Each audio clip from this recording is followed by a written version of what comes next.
tertidur di masjid, tapi dia sudah niat i'tikaf, dia tetap dihitung sebagai orang yang datang di jam pertama walaupun tertidur. Nanti terbangun lagi jam 10, wuduk lagi, kemudian salat sunnah mutlak lagi 2 rakaat, kemudian baca Quran sedikit, tertidur lagi, karena kan lama sekali itu. Maka 1 bulan kalau kita begitu, berarti kita telah dapat pahala seperti bersedekah 80 juta. Kalau seandainya kita kurskan unta 20 juta, berarti sebulan seperti bersedekah 80 juta. Yang kita masukkan ke celeng berapa, Pak? Riba kan? 1.000, 4 kali Jumat 4.000. Kalau masukkan 5.000, 4 kali Jumat 20.000. Yang kita tidak sadari, yaitu kita berhasil meraih pahala ketika datang cepat di hari Jumat. Ini yang mungkin susah dilakukan hari ini. Kenapa susah, Pak? Assalamualaikum warahmatullahi wabarakatuh. Banyak sekali pertanyaan jamaah, Ustadz kasih kami channel untuk kajian anak-anak muda. Di antara anak muda berasal dari Aceh, luar biasa, channelnya Maulizul Akbar Nab. Tonton, subscribe, like, share, komen. Assalamualaikum warahmatullahi wabarakatuh.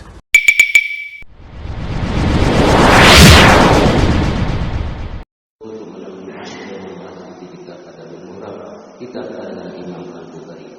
Baik kepada Ustaz kami persilakan.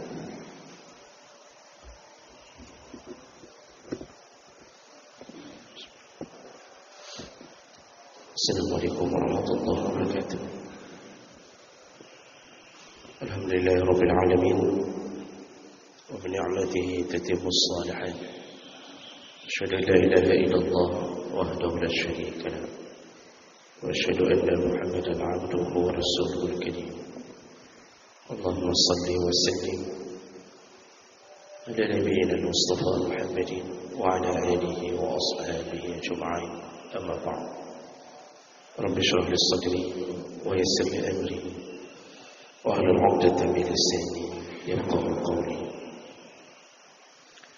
Segala puji bagi Allah, kemuliaan salawat dan salam pada Rasulullah, pada keluarga dan seluruh sahabat-sahabatnya. Bapak Ibu jemaah salat subuh yang Allah muliakan insyaallah,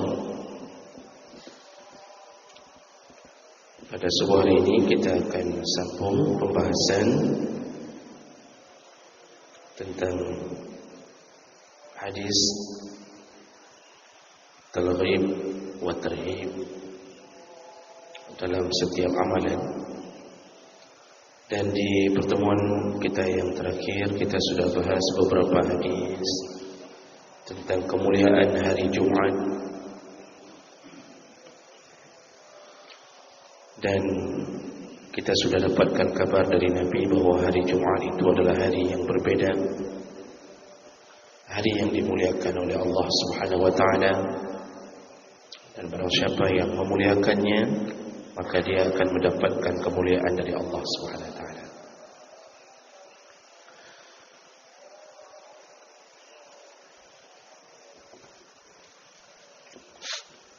Berikutnya kita akan lihat hadis tentang at-targhib fi tabkir ila al-jum'ah, yaitu tentang anjuran untuk mempercepat kepergian menuju ke masjid di hari Jumat. Hadis dari Abi Hurairah radhiyallahu anhu, anna Rasulullah sallallahu alaihi wasallam qala, Rasulullah berkata, man yaghtasala yaum al-jum'ah wa ghusla al-janabah, barang siapa yang mandi di hari Jumat dan mandinya dalam keadaan ghusl al-janabah, mandi junub. Ini sudah pernah kita jelaskan. Ini ada 2 makna. Yang pertama, yang dimaksud mandi Jumat seperti mandi junub. Maksud yang pertama, memang dianjurkan berjunub. Maksud yang pertama, dianjurkan berjunub. Artinya pagi Jumat dianjurkan berjunub. Begitu kata para ulama. sebahagian maksud daripada ini. Dan mohon maaf saya katakan dengan gamblang bahawa jadi kalau ada orang yang mengatakan sunnah malam Jumaat itu tidak disebutkan dalam hadis yang khusus tentang kesunnahan melakukan hubungan keluarga di malam Jumaat, tidak ada. Tapi subuh Jumaat itu hadisnya ada kesan dimaksudkan ke situ. Dan saya juga sudah mengatakan jangan sampai sering kita mengucapkan malam Jumaat, malam sunnah Nabi, dan itu termasuk sebenarnya pelecehan terhadap Nabi. Karena pertama, Nabi tidak ada dalil khusus yang beliau keluarkan tentang kesunahan malam Jumaat. Yang kedua, dengan mengatakan sunnah Nabi malam Jumaat, seakan-akan Nabi setiap malam Jumaat melakukan perkara itu. Nah, jadi hadis-hadis yang lain menyebutkan barang siapa yang mandi di pagi Jumaat. Karena yang disebut mandi Jumaat itu dihitung itu setelah salat subuh. Kalau kita baca kitab fikih baru dihitung mandi Jumaat. Kita dihitung dapat pahala mandi Jumaat apabila dilakukan setelah azan, setelah masuk waktu subuh. Jadi kalau orang melakukan hubungan dengan keluarganya sebelum datangnya azan subuh, otomatis kan dia harus mandi sebelum salat.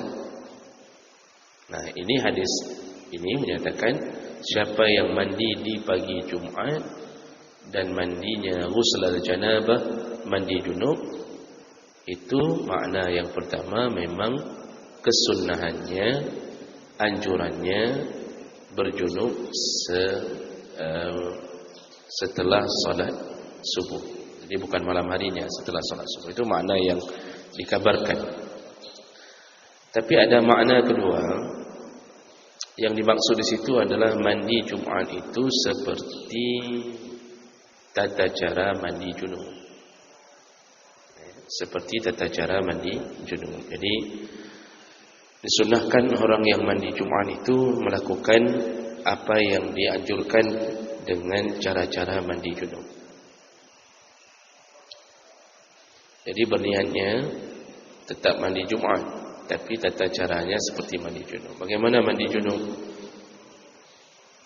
Nabi SAW dikabarkan oleh isteri-istrinya, Nabi itu kalau mandi junub, beliau membersihkan dulu seluruh anggota tubuhnya. Jadi sebelum beliau menyiram air ke seluruh kepala, ke seluruh tubuh, yang beliau lakukan pertama adalah membersihkan seluruh anggota tubuhnya. Jadi kalau kita di sini mandi pertamanya ya bersih-bersih, siram badan pakai sabun semuanya, itu di langkah pertama. Sikat gigi. Kemudian setelah itu Nabi memasukkan jarinya atau tangannya ke dalam bejana, dalam hadis begitu, dan menyapu kepalanya 3 kali. Dia sisir kepalanya dengan jari tangannya 3 kali. Ya, salasa hafanat kata Aisyah. Dimasukkan tangan ke air ke dalam ember atau bejana, atau basahkan tangan lalu disapu 3 kali dengan jari jemarinya. Setelah itu baru beliau berwudu. Beliau berwudu. Wudunya wudu sempurna. Sempurna wudunya. Setelah berwudu barulah beliau mengambil air, menyiram dari kepalanya sampai ke seluruh tubuhnya. Nah, jadi begitu Nabi melakukan mandi junub. Jadi setelah selesai, begitu mau keluar, ditambahkan dalam hadis Nabi mencuci kakinya, telapak kakinya. Nah, itu tujuannya karena khawatir tadi tidak terkena air di bawah telapak kaki. Jadi sebelum keluar kamar mandi, beliau mencuci kedua kakinya. Selesai di situ. Kalau kita mengikuti tata cara mandi Nabi ini, setelah mandi junub, itu enggak berwudu lagi tidak mengapa. Tidak berwudu lagi tidak mengapa. Karena Nabi tadi berwudu sempurna, setelah itu tidak pegang lagi perkara-perkara yang bisa membatalkan wudu. Habis wudu baru siram air ke seluruh kepala, kemudian siram kaki untuk menghilangkan keraguan, lalu keluar, selesai di situ. Tapi kalau kita mandi model kita, itu kita langsung masuk kamar mandi, siram air ke kepala. Setelah siram air langsung kita berniat junub di situ, lalu kemudian baru kita bersih-bersih, ambil sabun, gosok sana, gosok sini, maka tersentuh sesuatu yang bisa membatalkan wudu kita. Nah, yang model-model begitu, model kita mandi, maka di ujung itu habis mandi junub juga harus wudu lagi. Nanti dalam fikih pun dibahas bahwa siapa yang mengangkat hadas besar, maka hadas kecilnya otomatis terangkat. Jadi perbaguslah tata cara mandi junub sesuai dengan cara mandi Nabi sallallahu alaihi wasallam. Baik, itu kalimat pertamanya begitu.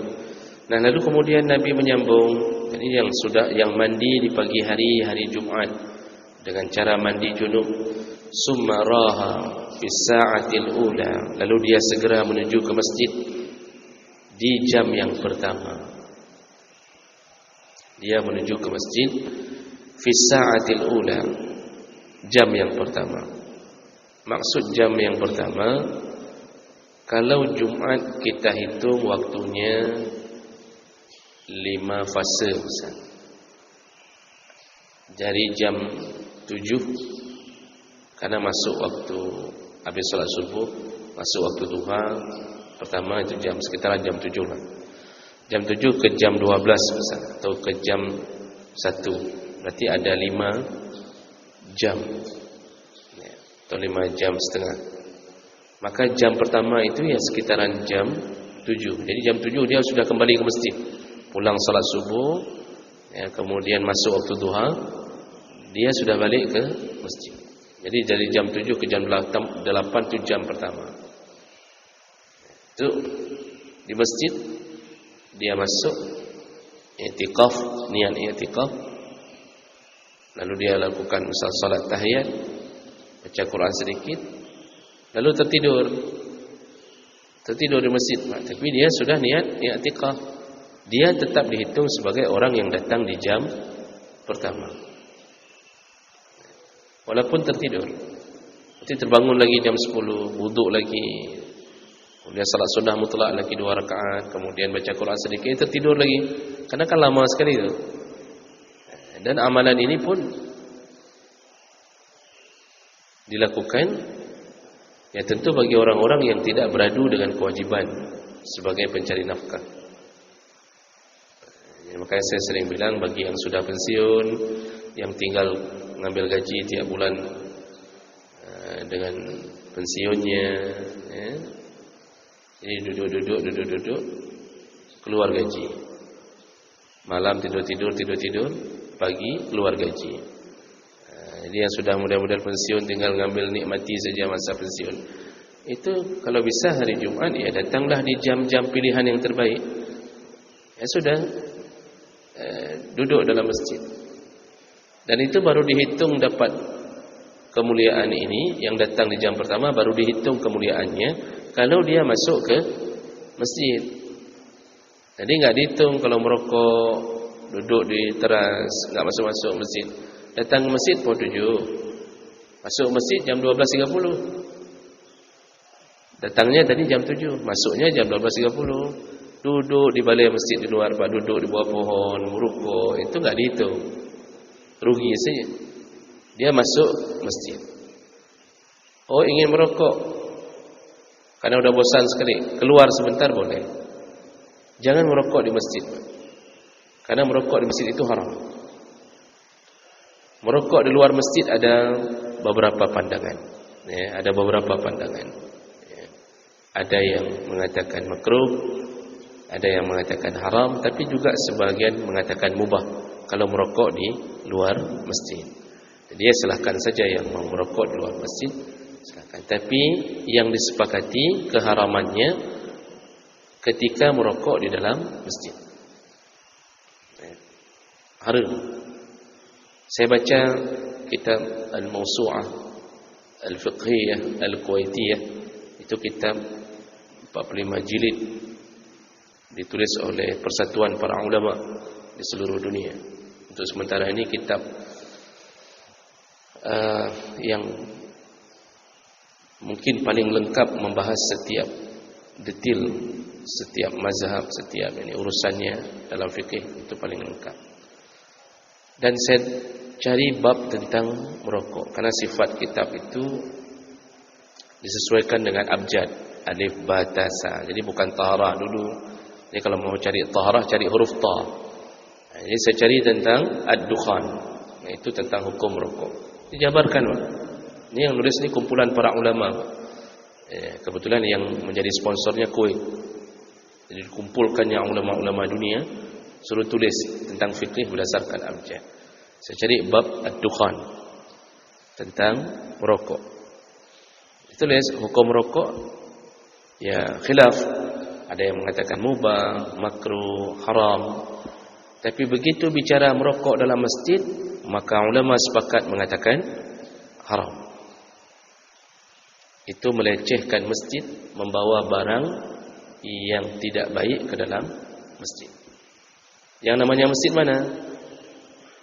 Yang sudah, yaitu yang tanahnya sudah diwakafkan demi kemaslahatan umum, artinya bukan lagi tanah pribadi, dibuka pintunya untuk umum, kemudian didirikan salat 5 waktu di dalamnya secara rutin, ada imam, ada muazzin, rutin dilakukan, ya. Maka itu sudah disebut masjid. Nanti bedanya, ada masjid yang didirikan Jumat. Maka masjid yang didirikan Jumat disebut dalam istilah fikih al-masjidul jami', masjid jami', masjid tempat berkumpul. Jadi kalau posisi di masa Nabi, Masjid Nabawi itu Masjidul Jami'. Tapi ada masjid-masjid kecil untuk salat 5 waktu yang lumayan jauh dari Masjid Nabi. Itu juga disebut masjid. Cuma bukan masjid untuk mendirikan Jumat. Jadi kalau kita hari ini merubah nama menjadi menasah, padahal menasah kampung itu masjid. Selama syarat tadi terpenuhi, tanahnya sudah diwakafkan untuk Allah, kemudian dibuka untuk umum, bukan musala pribadi, ya. Lalu kemudian ada salat 5 waktu rutin di dalamnya. Rutin itu dalam arti kata dipimpin oleh seorang imam yang ditunjuk, yang diatur, muazzinnya ada. Itu semua masjid, walaupun menasah dalam bahasa kita.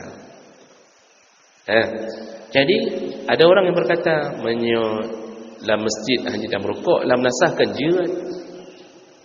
Menasah itulah masjid. Pahami dulu maksud masjid. Cuma bukan Masjidul Jami'.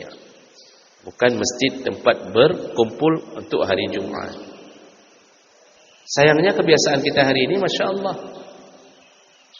di sebahagian menasah-menasah, terutama dalam kampung-kampung, itu memang sudah disediakan asbak rukuk. Dalam masjid sediakan asbak rukuk. Jadi kalau pengajian, itu mulai keluarkan asbak rukuk semuanya sambil mengaji itu, mengapung masjid, berasap masjid, semuanya merokok, jemaahnya merokok semuanya. Digoreng pergi merokok sih, sambil mengaji merokok. Saya heran, apakah memang tidak tahu atau tidak faham bahwa posisinya sedang berada di masjid. Nah, ini yang perlu diingatkan kembali.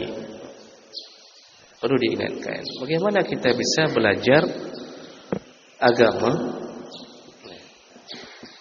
padahal keadaan kita ketika mengajarkan agama malah melakukan perkara yang dilarang. Jadi jangan ganggu masjid dengan merokok kalau dalam masjid. Ini BKM masjid, kalau lihat orang merokok dalam masjid, Pak, usir je. Usir. Baik, sudah. Jadi datang di jam pertama yang dihitung akan mendapatkan kemuliaan paling besar dari Allah, yang masuk langsung ke masjid, bukan yang berdiri atau duduk di luar masjid. Walaupun tertidur. Tadi saya bilang walaupun tertidur. Jadi tak mungkinlah kita, apalagi yang sudah pensiun ni kan yang tua-tua. Yang tua-tua kan duduk sebentar di dinding, lalu tertidur lama. Ya. Zikirnya setengah jam, tidurnya 4 jam sampai menunggu jam 12. Dia dapat pahala i'tikaf. Dia sudah berada dalam masjid. Nah, apa kemuliaan yang dia dapatkan? Siapa yang datang di jam pertama di hari Jumaat, fa ka'annama qarraba badana, maka dia diberikan pahala oleh Allah seperti menyembelih seekor unta. Maksud menyembelih itu sembelihan sedekah. Al-hadiyu, ya, al-hadiyu itu sembelihan ketika berada di musim haji. Itu kita berikan untuk tanah suci atau seperti kurban. Maka seperti berkurban seekor unta. Itu pahalanya. Unta itu lebih mahal daripada sapi. Unta mencapai 20-an juta, 15 sampai 20 juta. Tapi kalau unta merah, kalau orang Arab dulu itu carinya unta merah. Ya, memang merah kulitnya, itu mencapai 30 sampai 40 juta. Itu unta terbaik. Makanya orang yang pergi Jumaat di awal, walaupun nampaknya ada biar-biar, nampaknya tua begitu datang, lemah, tapi bunga-bunga sudah nampak di masjid, maka dia telah tercatat. Ini selain daripada pahala yang lain, selain daripada pahala melakukan kewajiban Jumaat, fadilahnya dia datang itu dapat pahala seperti menyembelih seekor unta. Berarti dia hari itu seperti bersedekah 20 juta. Siapa yang sanggup sedekah 20 juta, Pak, setiap Jumaat? Maka 1 bulan kalau kita begitu, berarti kita telah dapat pahala seperti bersedekah 80 juta. Kalau seandainya kita kurskan unta 20 juta, berarti sebulan seperti bersedekah 80 juta. Yang kita masukkan ke celeng berapa, Pak? Terima kan? 1.000, 4 kali Jumaat 4.000. Kalau masukkan 5.000, 4 kali Jumaat 20.000. Yang kita tidak sadari, yaitu kita berhasil meraih pahala ketika datang cepat di hari Jumaat. Ini yang mungkin susah dilakukan hari ini. Kenapa susah, Pak? Pertama, karena memang dituntun sistem untuk tidak bisa libur di hari Jumaat. Jadi karena negara kita bukan negara Islam, walaupun penduduknya mayoritas Muslim, sehingga tetap masuk kantor di hari Jumaat. Oh, enggak masuk kantor juga pas tanggal merah. Hai Haji, tak datang juga. Karena tidak menjadi budaya pergi ke masjid cepat-cepat. Jadi pergi ke masjid kapan? Menjelang khatib naik atas mimbar. Itu kebiasaan yang terjadi. Jadi ini kadang-kadang perlu saling ajak mengajak. Makanya ada sebahagian masjid mengadakan halaqah pengajian di pagi Jumaat. Itu yang datang, yang tua-tua datang, yang enggak kerja, yang bukan PNS, yang wajib kerja datang tu membuat pengajian di pagi Jumaat. Walaupun ada hadis yang menyebutkan tentang tidak boleh membuat halaqah di pagi Jumaat sampai datangnya waktu Jumaat. Makruh membuat halaqah pengajian di pagi Jumaat. Saya tidak hafal lagi hadisnya, tapi saya bisa hadirkan hadis itu. Ya, hadis yang kuat. Namun para ulama mengatakan, jadi bunyi hadis zahir bunyi hadis itu, ya, Rasulullah melarang untuk melakukan perkumpulan atau halaqah-halaqah di hari Jumaat, di pagi hari di masjid. Setelah saya baca lebih panjang, ternyata maksudnya kata para ulama, kalau itu bisa mengganggu orang yang mempersiapkan diri di dalam masjid untuk menjelang Jumat. Jadi dengan melakukan perkumpulan akan mengganggu ibadah orang yang datang lebih cepat. Jadi misalnya ada orang datang, ramai datang jam 7, dah datang jam 8. Tiba-tiba ada pengajian, orang itu mau salat, mau baca Quran, terganggu besar contohnya. Terganggu. Nah, itu baru makruh di situ. Tapi kalau tidak terganggu, maka tidak mengapa. Dibolehkan. Apalagi suasana hari ini, Pak, kalau enggak dibuat pengajian pagi Jumat, malah enggak ada yang datang pun sama sekali. Nah, jadi itu mungkin pemancing. Kemudian kemuliaan yang kedua kata Nabi, wa man raha fi sa'ati tsaniyah, barang siapa yang datang di jam yang kedua. Jam kedua berarti kita anggap antara jam 8 dengan jam 9. Sudah ada di masjid. Jam 8 sudah ada di masjid. Dia dapat apa? Fa ka'annama qarraba baqarah. Dia dapat pahala seperti menyembelih seekor sapi. Wa man raha fi sa'ati tsalisah, barang siapa yang datang di jam ketiga, itu antara jam 9 sampai jam 10, sudah datang ke masjid, maka dia dapat pahala fa ka'annama qarraba kabshan aqran, maka dia dapat pahala seperti menyembelih seekor kambing aqran yang tanduknya sempurna. Kambing itu kesempurnaannya, kebagusan salah satunya pada tanduknya, maka dia dapat pahala seperti menyembelih kambing yang paling bagus. Berarti seperti 3 jutaan atau 4 juta dia bersedekah pagi itu. Wa man raha fi sa'ati rabi'ah, barang siapa yang datang di jam keempat, fa ka'annama qarraba dajajah, maka dia dapat pahala seperti menyembelih seekor ayam. Jam keempat berarti antara jam 10 sampai jam 11. Besar contohnya. Wa man raha fi sa'atil khamisah, barang siapa yang datang di jam kelima, antara jam 11 sampai jam 12, sebelum khatib naik ke atas mimbar. Jam 12 sudah sampai ke masjid. Setengah jam lagi sudah mulai khutbah. Maka dia dapat pahala fa ka'annama qarraba baydah, seperti berkurban atau bersedekah dengan seekor telur ayam, dengan sebutir telur ayam. Telur ayam berapa, Pak? RM1,5. Berarti yang datang jam 12 dia dapat pahala seperti bersedekah RM1,500. Kecuali satu papan, tapi Nabi enggak sebutkan satu papan. Baydah itu satu butir sebut Nabi. Kalau satu papan lumayan mantap juga, seperti bersedekah 55.000 sekarang. Fa iza kharaja al-imam, tapi kalau imam sudah keluar dari tempatnya, maksud keluar imam dari tempat, kebiasaan Nabi dulu, Nabi itu semua salat sunnah di rumahnya. Lalu kemudian beliau keluar dari pintu rumah, yaitu dari gorden pintu rumah sampai mihrab. Beliau kalau hari Jumat itu naik ke atas mimbar, dari keluar rumah langsung naik ke atas mimbar. Kalau imam sudah keluar, maksudnya khatib. Imam dulu khatib, yaitu imam sekaligus khatib. Dia keluar naik ke atas mimbar. Jadi ini maksudnya kalau khatib sudah berada di atas mimbar, maka yang hadir berikutnya itu tidak mendapatkan apapun dari fadilah di pagi Jumat itu. Kenapa? Hadaratil malaikah yastami'una zikra. Malaikat tidak mau catat lagi orang-orang yang datang ketika khatib sudah di atas mimbar. Malaikat tak mau catat lagi, karena malaikat pun ikut mendengarkan khutbah.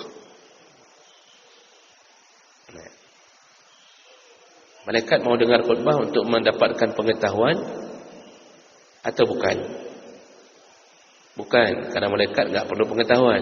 Malaikat itu makhluk dijaga Allah, maksumun. Kita yang perlu pengetahuan untuk jaga diri. Malaikat sudah terjaga. Dia enggak perlu ilmu malaikat itu melebihi ilmu kita dalam urusan termaksumkan. Secara umum ilmu kita lebih tinggi apabila kita dengan ilmu mampu menjaga diri. Makanya Nabi Adam itu kan diajarkan Allah, wa 'allama Adam al-asma' kullaha. Allah ajarkan Adam berbagai nama. Lalu sampai malaikat terkejut, kok begitu cepatnya Adam menguasai nama ini pohon ini pohon, semua nama. Itu pengetahuan kita lebih hebat. Tetapi untuk menjaga diri, malaikat tidak butuh itu, karena Allah yang jaga. Kita butuh ilmu. Maka derajat kita bisa lebih tinggi dari malaikat ketika ilmu membuat kita taat kepada Allah. Perjuangannya lebih. Jadi maksudnya malaikat enggak mau catat lagi. Dia dengar khutbah untuk apa? Untuk mendoakan, memohon ampun baik kepada khatib ataupun orang-orang yang mendengarkan khutbah. Jadi jemaah melakukan Allah Subhanahu Wa Taala, ini salah satu yang membuat kerugian pada kita adalah datang ketika khatib sudah berada di atas mimbar. Karena pada dasarnya, ini sebagai penutup, 5 menit sebagai penutup. Karena pada dasarnya dalam hadis riwayat Bukhari Muslim yang lain disebutkan, "Idza kana yaumul jum'ah", kalau sudah datang hari Jumat, waqafat al-malaikah ala babil masjid, berdirilah malaikat di pintu-pintu masjid. Semua malaikat tu begitu habis subuh Jumat, mereka sudah berdiri tu di semua pintu masjid. Mana pintu masuk semua masjid. Jangan fikir enggak cukup personil, Pak. Malaikat itu lebih banyak daripada manusia. Malaikat itu masjid untuk berkumpulnya Baitul Ma'mur. Kata Nabi, Baitul Ma'mur itu sekali salat jamaah 70,000 malaikat. Sekali salat jamaah. Salat jamaah zuhur 70,000 malaikat. Begitu datang waktu asar, salat lagi 70,000 malaikat. 70,000 itu bukan 70,000 yang salat zuhur. Yang salat zuhur enggak akan pernah kembali ke Baitul Ma'mur. Tapi selalu setiap waktu salat diisi 70,000 malaikat, diisi 70, dan enggak pernah kembali ke Baitul Ma'mur. Tapi diisi terus dengan malaikat yang baru, malaikat yang baru, malaikat yang baru. Dan itu berlangsung semenjak diciptanya malaikat. Bisa bayangkan betapa banyaknya malaikat. Jadi jangan fikir malaikat enggak cukup untuk mengurusi kita. Lebih, Pak, lebih barang.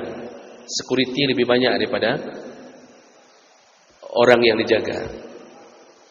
Namun juga jangan berfikir malaikat dibutuhkan oleh Allah. Seakan-akan kalau enggak ada malaikat, Allah kelabakan. Jangan fikir Allah bingung, ini kayak mana nih? Mana yang jaga sana mana? Kita kan bingung, jadi bos hebat, tapi begitu enggak ada yang kerja, bingung dia. Siapa yang kerja ini tu? Siapa ini bagaimana? Itu kelemahan kita. Allah tidak. Jadi itu apa juga Allah cipta malaikat hanya untuk menampakkan kekuasaannya. Allah enggak butuh malaikat. Karena bagi Allah mudah sekali. Innama iza arada syai'an ayaqula lahu kun. Kalau Allah menginginkan sesuatu cukup kun. Langit sebesar itu, bumi sebesar itu hanya kun, selesai.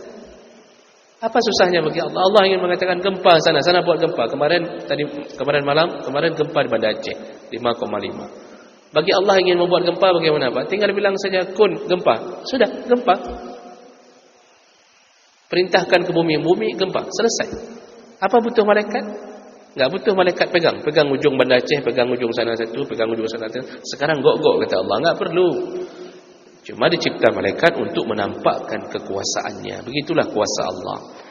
Jadi dalam hadis yang lain, dalam pintu masjid hari Jumat malaikat sudah berdiri semuanya, standby itu di pintu masjid dari pagi, dari setelah salat subuh. Lalu apa yang terjadi? Yaktubunal awwal fal awwal. Para malaikat mencatat orang-orang yang pertama masuk masjid. Siapa yang catat terus dicatat, yang datang jam pertama, jam kedua, semuanya dicatat sambil didoakan. Lalu kemudian fa iza kharajal imam, ketika sudah keluar imam naik ke atas mimbar, tawu suhufahum yastami'una zikra. Mereka tutup semua catatan itu, mereka ikut mendengarkan apa yang disebutkan oleh imam. Jadi batasannya ditutup ketika imam sudah naik. Maka rugi sekali orang yang datang ke Jumat setelah khatib berada di atas mimbar. Walaupun begitu khutbahnya, walaupun begitu salat Jumatnya sah, namun dia tidak dapat fadilah kelebihan di pagi Jumat. Maka oleh karena itu Bapak Ibu, dari dua hadis yang kita baca ini, berjuanglah bagi kita yang mungkin tidak punya kewajiban, berusahalah datang di hari Jumat lebih cepat. Sampai kapan disuruh datang Bapak Ibu? Sampai selesai solat. Setelah selesai solat apa lagi? Malah enggak boleh lagi duduk di masjid. Enggak boleh, bukan haram. Apa kata Allah? Fa iza qudiyatis shalah fantashiru. Kalau sudah selesai solat Jumat, keluar. Cari nafkah lagi kata Allah. Kalian pergi. Makanya jangan fikir duduk tu terusan sampai sore Jumat. Habis salat Jumat, keluar. Keluarlah kata Allah. Allah menyeimbangkan hidup antara akhirat dengan dunia. Dari tadi pagi sudah mikir akhirat ni. Habis Jumat pergi cari rezeki. Malah Allah yang suruh, keluar kata Allah. Jangan lagi di rumahku, keluar cari rezeki. Maka kita keluar saja. Tapi enggak wajib. ingin nunggu langsung salat asar juga boleh.